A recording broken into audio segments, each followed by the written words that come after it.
warga, walaupun tantangannya banyak, walaupun kesedihannya ada. Kenapa? Saya cerita, saya politisi, anggota DPR pada kemarin, sekarang nganggur. Politisi kalau di Jakarta itu makan di hotel minimal 1 orang 1 juta. 5 orang 5 juta. Kalau makan daging Jepang itu 2 juta 1 orang. Kalau makan daging Jepang yang lebih mahal lagi 1 orang 5 juta, bahkan sampai 10 juta. 1 kali makan. Uang dari kampung dibawa ke Jakarta, dinikmati di Jakarta. Siapa yang kaya dari itu? Konglomerat yang punya hotel, konglomerat yang punya mall, yang punya rumah makan. Makanya saya pilih tinggal di sini. Makan saya apa? Ikan emas goreng. Harga per kilonya berapa? Harga per kilonya 25.000. Saya beli 1 kilo bisa cukup 10 orang. Saya beli pelet dari tukang toko Kalijati, dipanggul ke sini, dipanggul. Yang panggulnya saya kasih uang, saya bayar, disebarin ke kolam saya. Yang nyebarin pelet ke kolam saya bayar. Uang saya beredar dari siapa? Toko kios Kalijati, itu yang punyanya orang Kalijati, hidup.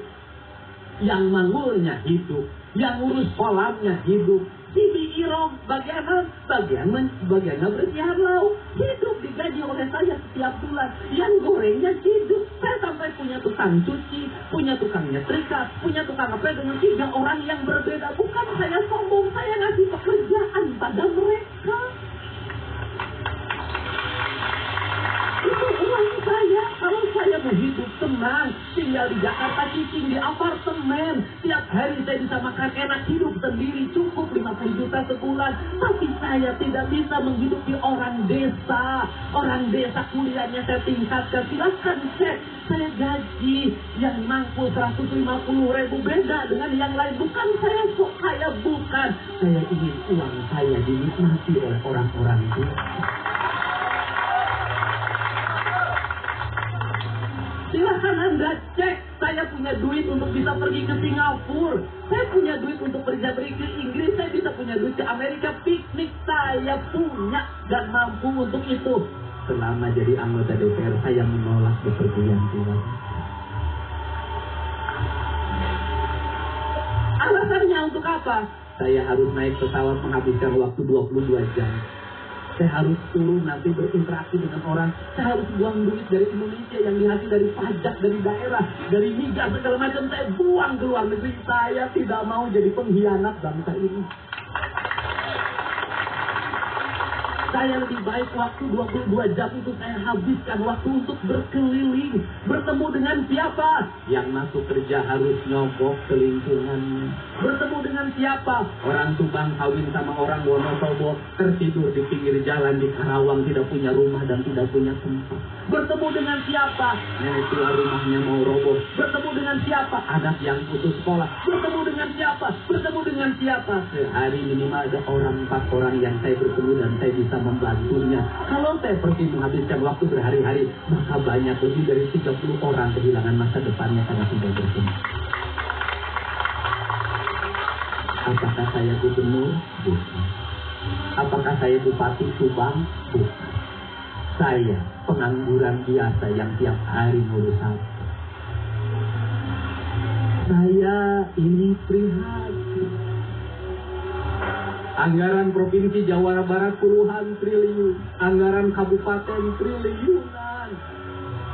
Rakyat Jawa Barat, rakyat Subang, rakyat berbagai daerah hanya menikmati jalan saja tidak bisa. Sudah merdeka lama.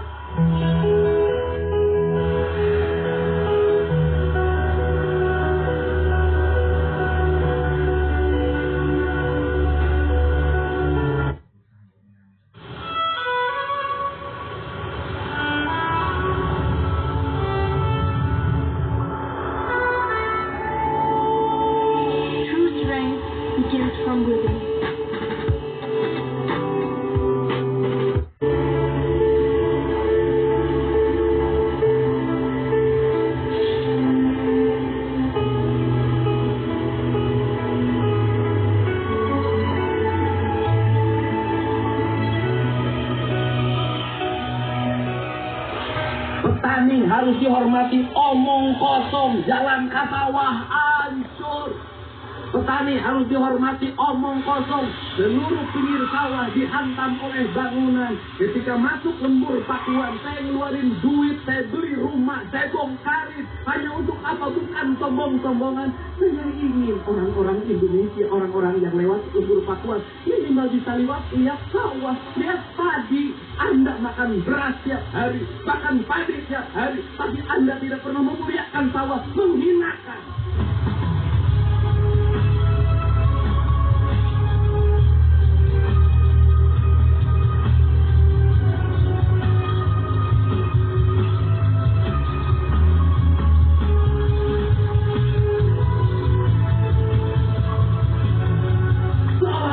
Dihormati, seolah-olah sawah tidak penting. Beras diperlukan oleh negara. Negara ngomong pangan, tapi apa? Seluruh sawah hari ini ditutup oleh bangunan di pinggir jalan. Di mana-mana dibutuhkan penghargaan. Saya menghormati padi. Saya muliakan. Saya cintai. Untuk apa? Karena inilah yang dimakan oleh orang Muslim. Kita kehilangan keberkahan hidup. Kenapa? Karena setiap hari kita tidak menghormati. Petani membutuhkan air, tapi irigasi tidak pernah ada yang membenar. Petani memerlukan air, menghormati air. Buang pempek ke sungai, buang topek ke sungai, buang plastik ke sungai. Tiap hari ngomong Allahu Akbar, la ilaha illallah. Bohong. Saya nggak dengar masjid ngajakin orang mungut sampah. Saya nggak dengar masjid ngajakin orang memperbaiki saluran yang kotor. Saya tidak dengar. Seolah-olah memperbaiki saluran kotor bukan ibadah. Seolah-olah mungut sampah bukan ibadah. Seolah-olah memperbaiki jalan bukan ibadah. Bukan ibadah. Seolah-olah ibadah itu hanya membangun masjid saja. Menurut saya tidak. Semua apa yang kita lakukan selama itu Allah meridhoi, maka dia ibadah.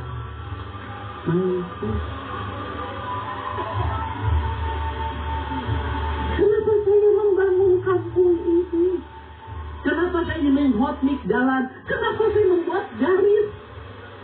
Kenapa? Kunaon?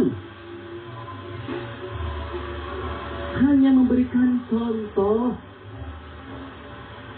Saya tidak punya jabatan pun, saya mencintai kampung tempat kelahiran saya.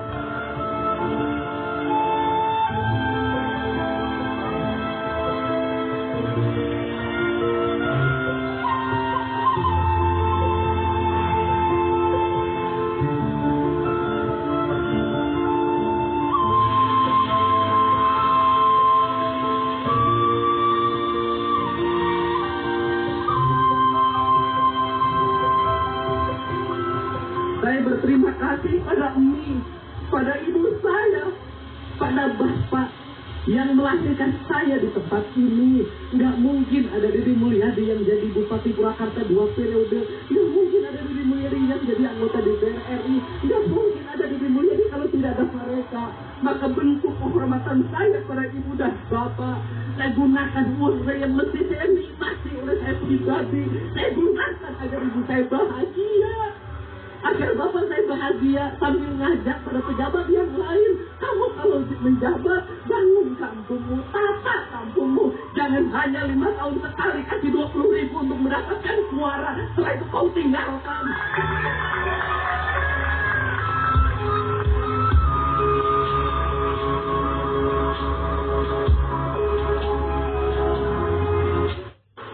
Cerita dan konten yang selalu menginspirasi dari gubernur terpilih yang fenomenal ini semoga bisa ditiru oleh pejabat kepala daerah yang sudah terpilih, apalagi pesannya yang sangat menarik ya.